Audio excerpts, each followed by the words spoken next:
Hi, this is Sunil Bhartia and welcome to TFR Insights. And today we have with us Julien Sobrier, Head of Product at Octarine. First of all, Julien, thanks for coming to the show. Thank you for having me.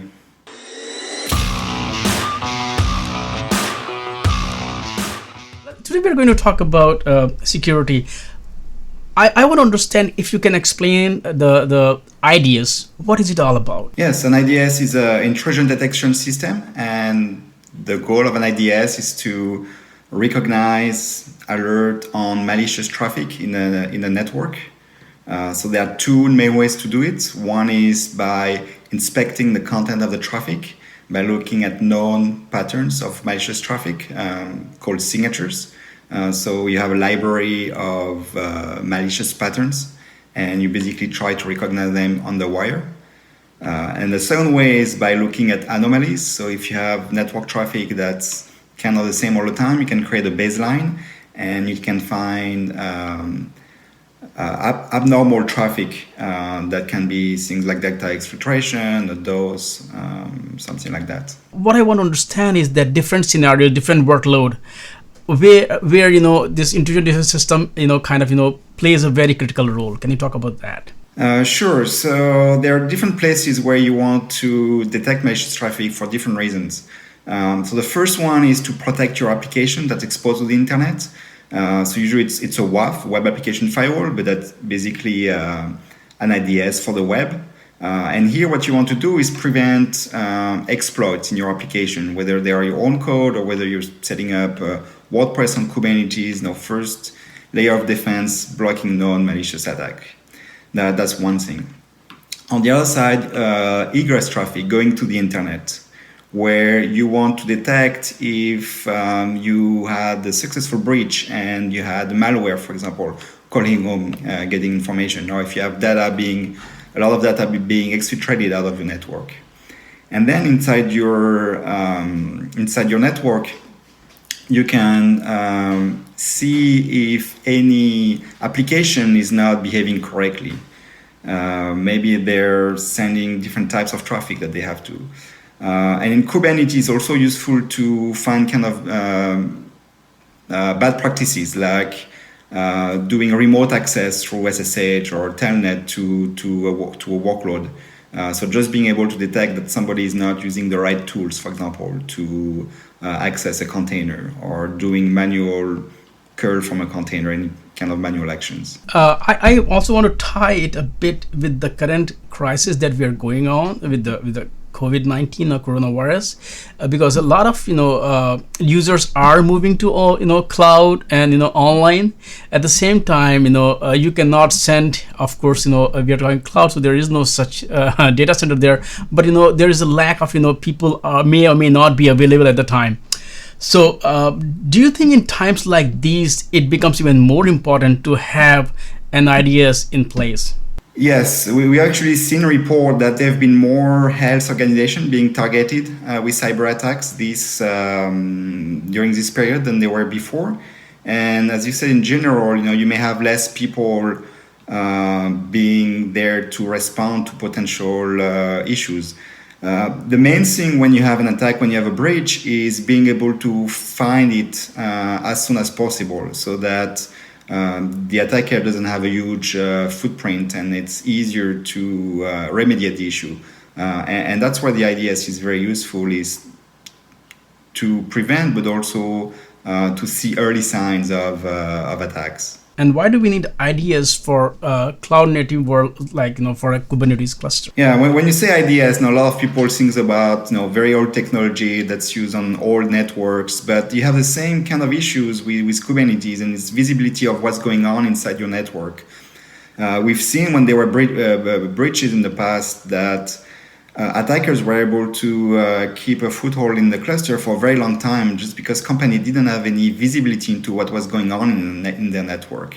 A lot of time it was a crypto mining container being installed, and they didn't realize there was something wrong. With an IDS, you could see a couple of things there, right? You could see the crypto mining calling home. You could see the malicious traffic coming in and out.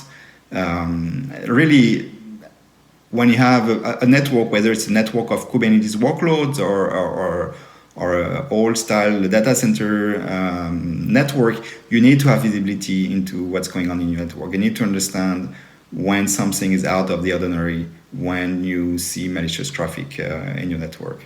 Can you explain what does IDS look like, from the core components or technology perspective? The core difference with a regular firewall is really the inspection of the traffic. So layer 7 content inspection. So the IDS, we look into the data itself to find malicious patterns, but also to do layer 7 anomalies, finding HTTP errors, long sessions, etc. So it's really being able to see and parse layer 7 traffic content. In terms of signature, how do you keep it updated? Is there any mechanism that, when you do know about something new that is happening and that is not allowed, so you can update it? Second is, when you do set up a base layer that you do know this is, you can replicate it across clusters. Right. So it's just like antivirus. You have a research team that create IDS signatures to find the latest exploits being used, the latest vulnerabilities, the latest malware.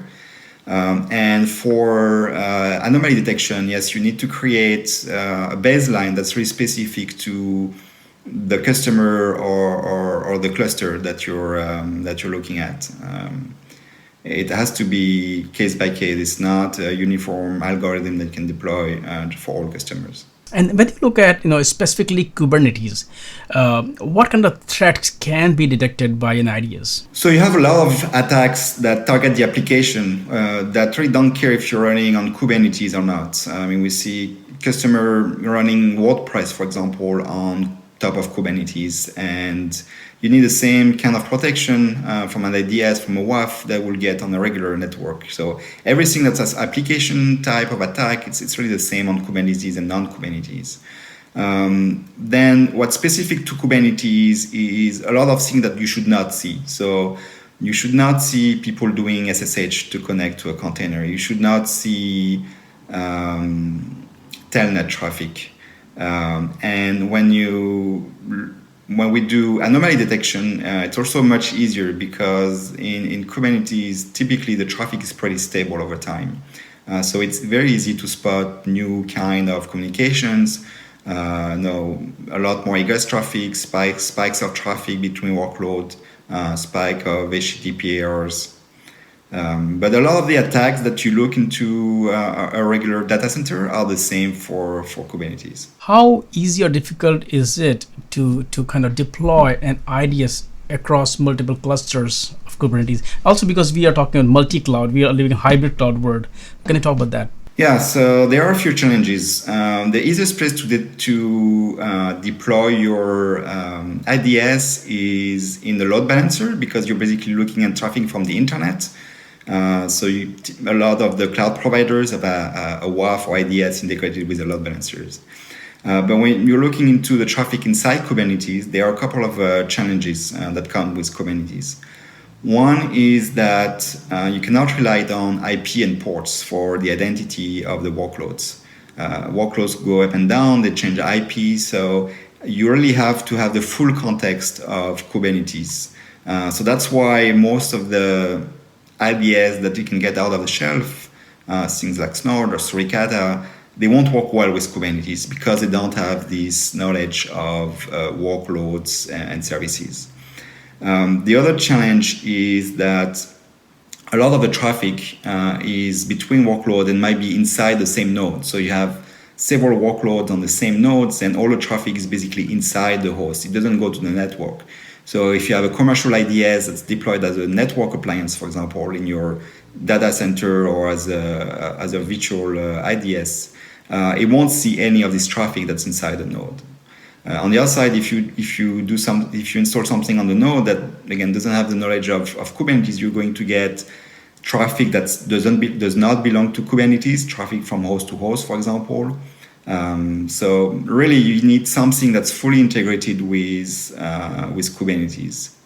And then when you move to a service mesh that encrypts everything, that's even worse, right? Because now everything is encrypted, so the layer 7 contents cannot happen.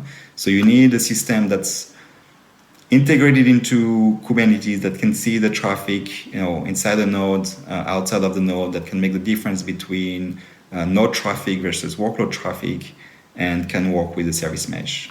And the last aspect is the scalability. So your number of workloads, decreases, number of nodes decreases. So you want an IDS that really scales as Kubernetes with the number of nodes, with the number of clusters. Are there any kind of best practices? Is there any playbook so that you can take, you can leverage the ideas that you have deployed to its full extent? I'm trying to see how you would do that. I think it will be very hard. Again, the environment is so dynamic that once you get information about an IP address, trying to figure out after the fact what workload it is, you might get the wrong one, because the workload that generates the traffic might be down and another one took this same IP but is something very different.